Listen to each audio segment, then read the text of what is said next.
बिस्मिल्लाहिर्रहमानिर्रहीम। आप देख रहे हैं मेरा यूट्यूब चैनल और मैं हूं नवीद बिलावल। नाज़रीन, गुज़श्ता रोज़ लतीफ़ खोसा साहब की गुफ्तगू सुनी। सुप्रीम कोर्ट के अहाते के बाहर वो साफ़ियों से गुफ्तगू कर रहे थे और उनसे पूछा गया कि लेवल प्लेइंग फील्ड का आलम क्या है और कहाँ तक वो बात पहुंची है। क्या मरियम नवाज साहिबा की तमाम तर शराइत पूरी हो गई हैं?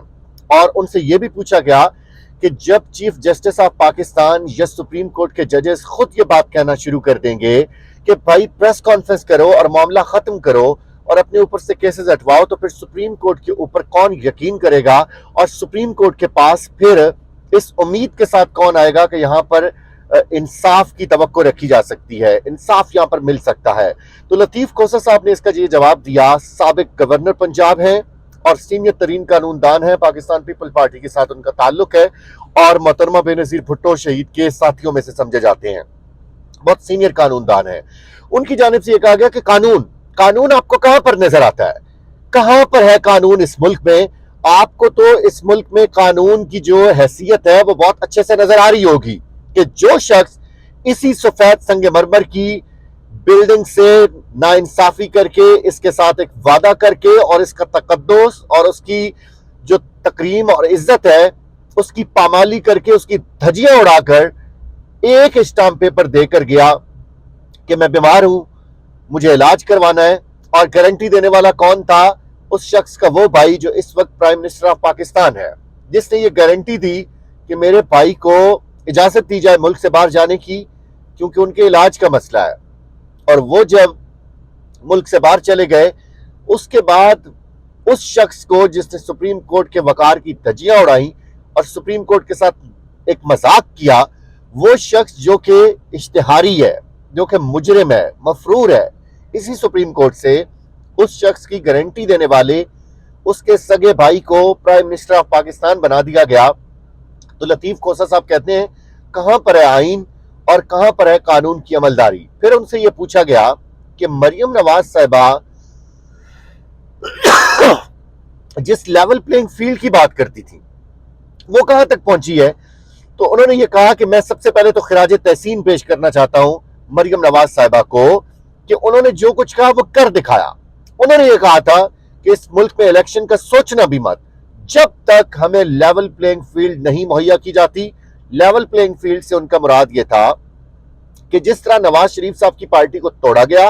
एक एक करके, क्योंकि एस्टेब्लिशमेंट ये करती तो है। पैनामा लीक्स केस आया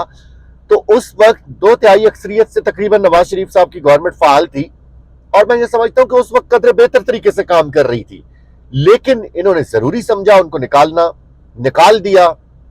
फिर उसके बाद इलेक्शन हुए, उसके नतीजे में इमरान खान साहब की हुकूमत जो है वो सामने आई। तो वो ये कहती हैं कि अब पाकिस्तान तहरीक इंसाफ को भी उसी तरीके से क्रश किया जाए, तोड़ा जाए, उनके रहनुमाओं के ऊपर प्रेशर रखा जाए और एट द एंड वो जो मफरूर मुजरिम पाकिस्तान से भागा हुआ है उसको वापस लाकर दोबारा से अहल करार दिया जाए, उसकी नाअहली के फैसले को कलअदम करार दिया जाए और उसके बाद इलेक्शन कैंपेन के लिए उसको आसान रास्ता फराम किया जाए। फिर जब वो इलेक्शन कैंपेन के लिए आएंगे तो फिर इमरान खान साहब को नाअहल करार दिया जाए, यानी कि ये इमरान खान के होते हुए इलेक्शन लड़ने का सोच भी नहीं सकते। तो लेवल प्लेइंग फील्ड ये है, लंदन प्लान भी यही है कि जब नवाज शरीफ साहब वापस आएंगे वो कैंपेन करेंगे।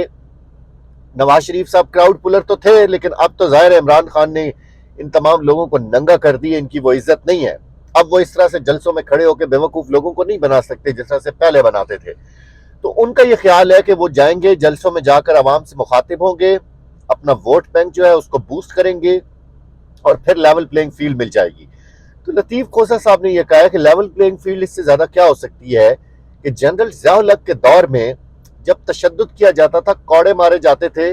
उल्टा लिटा के मारे जाते थे, सिर्फ मर्दों को मारे जाते थे। लेकिन ये पहली दफा हमने देखा